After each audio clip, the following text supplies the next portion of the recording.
Kanina po ay nilabas na ng mga otoridad ang larawan ng suspect na kabilang po sa nagagisang granada dito po sa Roas Avenue. Nakuna rin po ng Quick Response Team ito pong kopya ng CCTV kung saan po makikita ang mismong pagsabog sa lugar. Narito po ang aking report. Ito ang kuha ng CCTV mula sa isang computer shop na kalapit ng mismong sinabugan ng granada sa Iligan City nitong Sabado. Wala pang pagsabog na nagaganap sa mga sandaling ito, kaya tuloy lamang ang negosyo.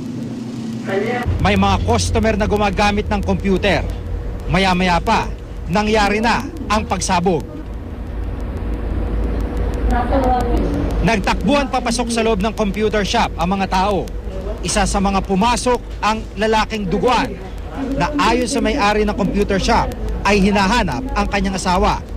Mabilis na naging pagresponde ng mga pulis. Bagamat ng mga sandaling iyon, tuluyan ng tumakas ang dalawang sospek. Ito ang larawan ng isa sa dalawang sospek na nagagis ng granada. Ang computer-generated image ito ay base sa nag-iisang witness na nakatanda sa mukha ng sospek. Tumanggi ang pulisya na ipa-interview ang witness para sa seguridad nito. Pero base raw sa kwento ng witness, halos nasa isang talampakan lang ang layo niya mula sa sospek na ito.